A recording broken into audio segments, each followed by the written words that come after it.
Rohit Shah runway YouTube ચેનલમાં આપનું સ્વાગત છે.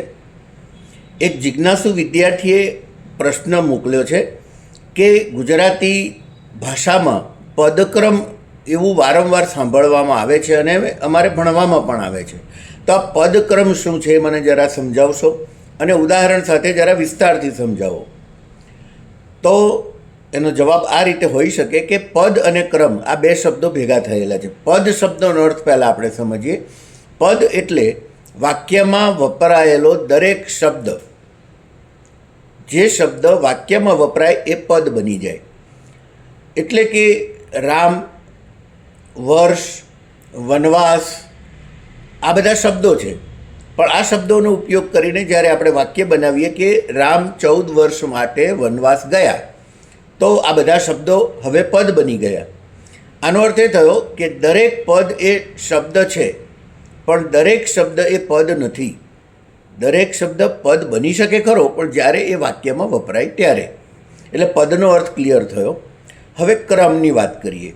ગુજરાતી ભાષામાં કોઈ પણ વાક્ય લખવું હોય ત્યારે અથવા બોલવું હોય ત્યારે કર્તા, કર્મ અને ક્રિયાપદનો ક્રમ આપણે નક્કી થયેલો છે. એટલે શરૂઆતમાં કર્તા આવે, પછી કર્મ આવે ને છેલ્લે ક્રિયાપદ આવે. દાખલા તરીકે હાર્દિક સાયકલ ચલાવે છે, તો હાર્દિક કર્તા છે, ક્રિયા કરનાર છે એટલે કર્તા, અને એ શરૂઆતમાં આવે. અને ક્રિયા કઈ છે? ચલાવવાની, તો એ ક્રિયાપદ છે એટલે છેલ્લે આવે.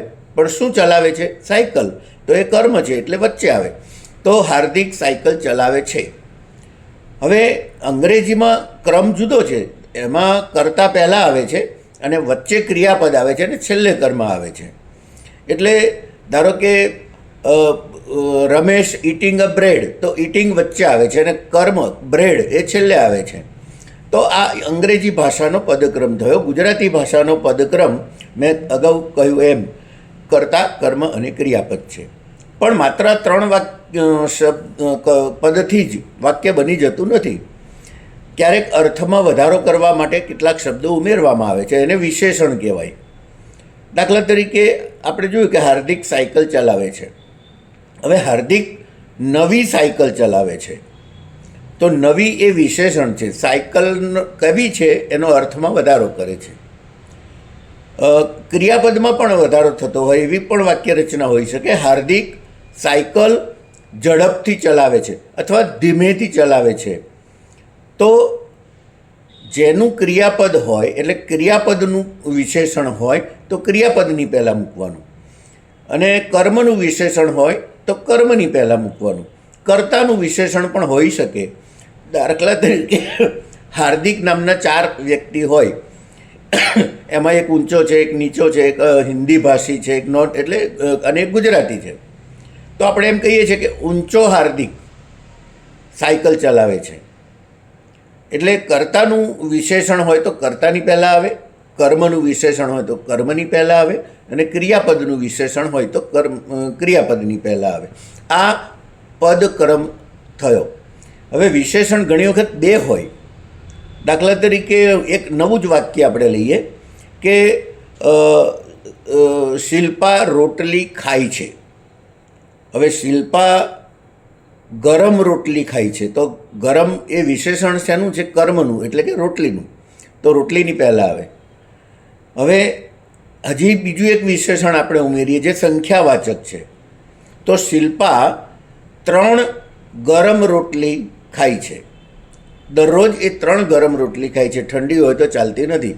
તો સંખ્યાવાચક અને ગુણવાચક આ વિશેષણો છે એ કર્મના હોવાથી કર્મની પહેલાં આવ્યા. તો આ પદક્રમ કહેવાય. અને આ પદક્રમમાં ઘણી વખત અખબારોમાં ટીવી ન્યૂઝ ચેનલોની, તો ગુજરાતી ન્યૂઝ ચેનલોની તો વાત જ થઈ શકે એવું નથી. એ લોકો તો એવી બધી વાક્ય રચનાઓ કરે છે કે ધારો કે એક વખત આવું પણ વાક્ય મેં સાંભળેલું કે આદિવાસી મહિલાઓએ જોવાલાયક નૃત્યની અભિવ્યક્તિ કરી. હવે આ જોવાલાયક વિશેષણ શેનું છે? નૃત્યનું. પણ એણે પદક્રમ ખોટો કર્યો, શરૂઆતમાં મૂક્યું. એટલે કે જોવાલાયક આદિવાસી કન્યાઓએ નૃત્ય કર્યું. કન્યાઓ જોવાલાયક હતી એવું કહેવાનો અર્થ નથી ત્યાં. આવું એક વખત મેં ટીવી ન્યૂઝમાં પણ વાંચેલું કે આજે સંસદમાં મહિલાઓ પર થતા બળાત્કાર અંગે ચર્ચા થઈ. તો સંસદમાં મહિલાઓ પર થતા બળાત્કાર, આ કેવી વાત છે? આજે મહિલાઓ પર થતા બળાત્કાર અંગે સંસદમાં ચર્ચા થઈ એમ કહેવું જોઈએ, અથવા મહિલાઓ પર થતા બળાત્કાર અંગે આજે સંસદમાં ચર્ચા થઈ, આ રીતે વાક્ય રચના હોવી જોઈએ. જો પદક્રમ ખોટો હોય તો અર્થ બદલાઈ જાય અને ક્યારેક અનર્થ પણ થઈ જાય. એટલે આ સાવધાની રાખવાની હોય છે. એને પદક્રમ કહેવાય. હાયર સેકન્ડરીમાં મને લાગે છે કે પદક્રમ અને પદ સંવાદ ની વિશેષ રજૂઆત આવે છે અને એ વિદ્યાર્થીઓને અભ્યાસક્રમમાં આ ઉપયોગી થશે એ હેતુથી પણ આ નાનકડો વિડીયો બનાવ્યો છે. હજી આમાં ઘણા બધા ઉમેરા થઈ શકે એમ છે. આ માત્ર ઔપચારિક અને પ્રાથમિક માહિતી આપી છે. પદક્રમની સંપૂર્ણ વાત અહીં આવી ગઈ એવું માનવાની જરૂર નથી. પણ પદ કોને કહેવાય, એનો ક્રમ શો હોય અને વિશેષણ વગેરે હોય તો કઈ રીતે એનો ઉપયોગ કરવો, એની આ માહિતી મને લાગે છે કે તમને બધાને ઉપયોગી થશે. Thank you.